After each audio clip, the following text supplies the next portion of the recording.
Sebenarnya apa sih yang membuat seorang Kobe Bryant, yang membuat seorang Ronnie Coleman, yang membuat seorang LeBron James, Manny Pacquiao, dan juga seorang Usain Bolt itu adalah atlet yang sukses? Perkenalkan, nama saya Doni Sinjaya. Saya adalah seorang coach yang sudah merubah 100 bahkan ribuan orang untuk mencapai tubuh yang mereka inginkan dan juga menjadi best version of themselves. Jadi di video kali ini saya akan mencoba mengelaborasikan sebenarnya apa sih yang bisa kita pelajari dari atlet-atlet ataupun orang-orang yang sukses di bidangnya. Dan satu hal yang jelas yang saya bisa kasih tahu kalian itu adalah mereka adalah orang-orang yang exceptional. They are a freak of nature. Apakah mereka bekerja keras? Sudah pasti. Namun apakah ada faktor lain yang menentukan keberhasilan mereka? Kita akan bahas poin yang pertama, yaitu adalah talenta dan anugerah atau gift.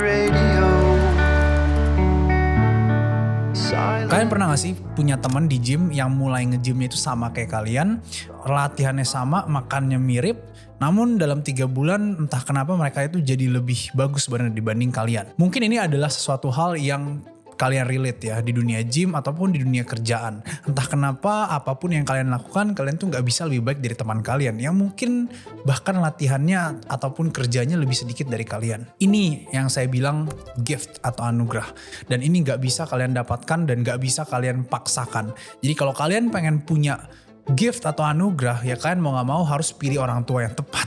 Yang which is itu adalah hal yang tidak bisa kalian lakukan ataupun tidak mungkin kalian lakukan. Karena gak ada di dunia ini sebelum kalian lahir kalian ditanya sama Tuhan, kamu mau punya orang tua yang kayak apa? Kalau seperti itu ya semua orang adalah orang hebat pasti. Dan gift atau anugerah ini mencakup insting juga dari seseorang. Somehow mereka itu membuat decision ataupun pilihan yang selalu benar. Dan entah kenapa mereka selalu berhasil dalam apa yang mereka lakukan. Nah ini adalah sebuah pertanda kalian itu mempunyai sebuah gift. Ya mungkin pasti semua orang ada kegagalannya. Tapi entah kenapa kalian itu lebih sering benarnya ketimbang salahnya. Dan ini saya juga belajar dari salah satu teman saya yang cukup sukses ya. Dia adalah seorang trader dan juga investor sekarang di dunia kripto. Dan pilihan yang dibuat itu entah kenapa selalu benar gitu di dunia finansial. Dan ini tuh gak bisa kalian beli, ini gak bisa kalian latih bahkan. Karena setiap orang itu mempunyai giftnya masing-masing di bidang masing-masing. Dan tingkatan gift ini itu berbeda setiap orangnya. Misalkan saya kasih contoh Kobe Bryant ya, ketika dia main basket kalian bisa lihat. Selain dari hard worknya yang kita kenal dengan orang dengan work ethics yang paling tinggi, namun ketika mereka bermain gitu, ketika Kobe Bryant bermain, entah kenapa kita lihat ketika dia bergerak, ketika dia menyerang, ketika dia bertahan, dia itu membuat decision yang selalu benar. Dan entah kenapa kita nontonnya juga kayak kok bisa dia kepikiran seperti itu. Dan jika kita lihat, mereka itu sebenarnya tidak berpikir secara aktif atau gak berpikir secara sadar. Itu kenapa mereka itu bisa bereaksi dengan cepat. Karena itu adalah sesuatu yang dibawa alam bawah sadar mereka. Jadi gift ini adalah sesuatu yang real. Genetics ini adalah sesuatu yang real. Namun jika kita lihat nih di bidang apapun, di bidang finansial, di bidang science, di bidang olahraga, kita lihat yang 1%-nya itu mostly mereka adalah battle of genetics atau battle of gift. Apakah mereka tidak kerja keras? Jawabannya adalah mereka sangat-sangat kerja keras. Karena untuk mencapai 1% gak mungkin mereka gak kerja keras. Namun ya kalian harus sadar diri juga gitu loh. Ketika kita melihat yang paling atas, apakah kita bisa seperti itu atau enggak? Jawabannya adalah kemungkinan tidak bisa. Karena itu adalah orang yang benar-benar top tier banget geneticsnya. Sekarang kita move on ke poin yang selanjutnya. Menurut saya, hard work itu overrated. Tapi hard work atau kerja keras adalah satu-satunya hal yang kalian bisa lakukan dan kalian bisa kontrol.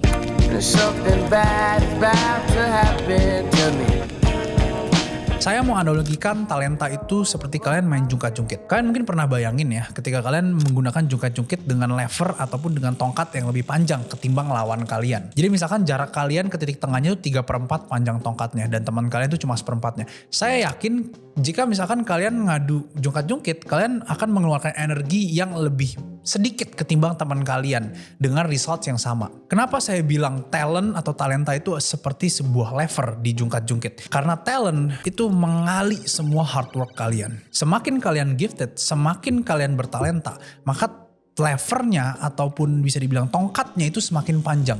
Dan usaha kalian untuk mendapatkan sesuatu itu menjadi lebih mudah. Jadi output atau hasilnya itu adalah hard work dikalikan dengan talent. Bayangkan jika seseorang itu bekerja keras dan juga talentanya itu panjang levernya. Maka saya yakin dia adalah orang-orang yang di 1% di bidangnya. Jadi apakah hard work itu penting? Yes, penting. Namun menurut saya ketika seseorang tidak mempunyai talent sebanyak itu, sorry to say, bukan berarti ingin menjatuhkan. Namun menurut saya orang yang kerja keras doang tanpa ada talentanya, mereka mungkin akan kalah dengan orang yang bertalenta. Namun kerja kerasnya lebih sedikit atau lebih malas sedikit. Dan ketika orang-orang ini ngerti, sadar diri, barulah mereka bisa untuk achieve ketenangan pribadi atau security dari diri mereka sendiri ya. Dan ini nyambung ke poin yang nomor 4. Yaitu adalah obsession. Orang yang hanya mengandalkan hard work saja akan kalah dengan orang yang terobsesi. Kenapa seperti itu? Orang yang terobsesi itu biasanya akan berhasil tanpa harus mencoba terlalu banyak. Jadi entah kenapa tubuh mereka autopilot. Ini nyambung ke poin yang sebelumnya yaitu gift juga. Entah kenapa mereka itu mempelajari sesuatu sangat-sangat detail dan itu mereka suka. Bayangin kalian melakukan sesuatu yang kalian suka, saya yakin kalian pasti akan lebih enjoy dan entah kenapa detail kecil pun kalian pasti akan perhatikan. Misalkan sama seperti saya cukup terobsesi dengan angkat beban. Maka saya akan melihat nih, oh titik sendinya itu yang optimal di sini sepertinya. Oh titik sendinya yang bisa bikin cedera di sini sepertinya untuk orang ini. Meskipun orang itu beda-beda.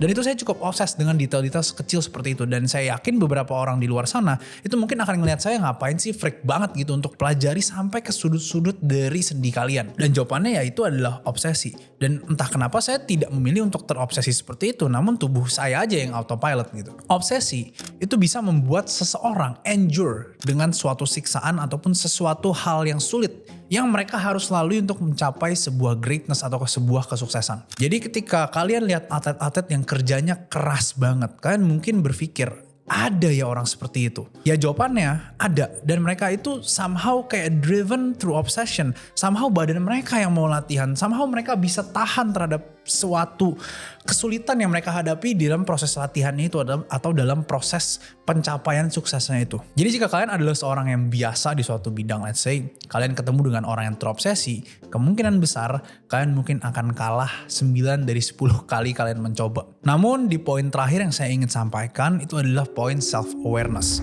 I think it's important for athletes to own what it is that they're going through.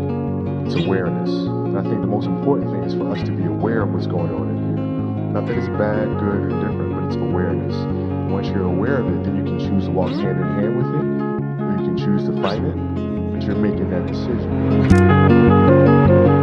Karena menurut saya, jika kalian ingin happy, jika kalian ingin senang dalam suatu kehidupan, ingin berhasil dalam suatu bidang, maka kalian juga harus mengetahui potensi kalian masing-masing. Kalian harus sadar diri. Jadi jika kalian tidak sadari potensi kalian tuh sampai mana, kalian overvalue diri sendiri, kalian juga ngincarnya tuh benar sesuatu yang tidak realistis, maka kalian mungkin di akhir jalannya kalian akan ngerasa ngedown, kalian akan ngerasa apapun yang kalian kerjakan itu gak ada hasilnya. Padahal memang bukan salah kalian, tapi orang-orang lain memang lebih gifted aja dari kalian. Mungkin di kata-kata sebelumnya saya sempat bilang bahwa hard work atau kerja keras itu overrated. Namun sekali lagi, hard work atau kerja keras adalah satu-satunya yang kalian bisa kontrol. Jika kita menggabungkan self-awareness ini dengan hard work, saya rasa kalian akan lebih tenang karena kalian tahu you done your best. Poin selanjutnya ini cukup penting. Untuk kalian yang bertalenta, kebanyakan orang yang bertalenta pada akhirnya tidak menggunakan talentanya dengan baik biasanya karena mereka berusaha untuk fit in atau berusaha untuk menyamakan diri dengan orang-orang normal lainnya atau mereka ingin sebuah acceptance. Padahal mereka memang adalah seseorang yang tidak normal. Mereka adalah orang-orang yang freaks, mereka adalah orang-orang yang bisa dibilang exceptional. Dan untuk menjadi orang yang eksepsional, kalian harus melepaskan atau menanggalkan keinginan kalian untuk diterima sama orang. Misalkan let's say saya ketika SMA, dulu saya nge-gym gitu, rajin sekali, seminggu minimal 4 kali dan bahkan bisa sampai 6 kali. Teman-teman saya tuh nanya, ngapain sih lu nge-gym terus? Lu gym freak ya, lu gak ada kerjaan lain ya? Padahal memang itu saya seneng. Dan pada titik itu, saya tidak mendengarkan mereka. Bayangkan jika saya mendengarkan mereka dan saya bilang, oh ya udahlah malas-malasan aja nge-gym secukupnya aja. Bayangkan, apakah saya akan di titik ini? Jawabannya mungkin enggak. Pada akhirnya malah mereka yang nanya ke saya, Del gimana caranya nge-gym? Del gimana caranya biar kurusin badan, biar six pack gimana, biar punya lengan yang besar gimana? Pada akhirnya mereka yang nanya saya. Kenapa? Karena saya tidak berusaha untuk fit in ke mereka. Karena saya nggak peduli. Yang saya peduli adalah saya senang ngelakuin sesuatu, saya exceptional di situ dan saya akan kerja sekeras mungkin. Dan bayangkan, saya sekali lagi saya bilang ya, orang dengan kerja keras dan juga gift yang paling banyak atau gift yang paling tinggi itu adalah jadi orang yang paling sukses biasanya. Namun saya sadar diri ya, mungkin ada beberapa hal yang juga saya nggak terlalu gifted dan di situ saya mencoba untuk memperbaiki. At least saya sadar di situ. Dan kata terakhir dari saya, ada satu hal yang kalian harus measure. Dan itu bukan kesuksesan, tapi progress. Jadi sedikit cerita, saya adalah seorang coach, saya punya banyak sekali klien, ada yang semangat banget, ada yang gak semangat, ada yang gampang insecure, ada yang overachiever gitu ya, ada yang over pede. Namun yang saya selalu lakukan ke mereka adalah ibarat saya sedang mengguide mereka, saya akan tutup mata mereka. Saya akan membuat mereka tidak bisa melihat atau membandingkan diri mereka dengan orang lain. Dengan ini mereka lebih fokus dan akan lebih gampang untuk ngikutin arahan dari saya. Jadi kalau kalian pernah lihat nih film Facing Your Giants, ya ini ada scene yang menarik. Jadi ada seseorang namanya Brox, itu adalah bisa dibilang pentolan timnya. Dia ini menjadi penentu nih, jika dia ini kayak ngerasa gak pede, maka timnya juga akan gak pede. Coachnya itu menutup matanya dan mengharuskan dia merangkak membawa temennya yang beratnya 70 kilo. Dan singkat cerita, Brock ini awalnya itu gak yakin sama skill atau sama kekuatan dia untuk membawa temennya ini. Yang coachnya lakukan apa? Dia menutup matanya Brock. Lalu kemudian dibilang, Brock, come on, you can do it, you can do it. Sedikit lagi. Dan coachnya itu nge-push si Brock ini sampai pada akhirnya dia mencapai titik ujung lapangan yang which is itu sangat jauh dan gak ada orang yang expect Brock bisa seperti itu. Jadi poin itu yang saya mau sampaikan, tutup mata kalian. Fokus ke satu bidang, jika memang kalian suka, mau kalian exceptional atau tidak, measure progressnya dan bukan kesuksesannya. Jadi poin penutupnya adalah sadar diri, nilai secara objektif diri kalian dan gak usah pikirin orang lain. Gak usah lihat orang lain, oke, jadikan dia inspirasi. Tapi jangan pernah membandingkan diri dengan orang lain. Saya Doni Sejaya, sampai jumpa di video yang selanjutnya.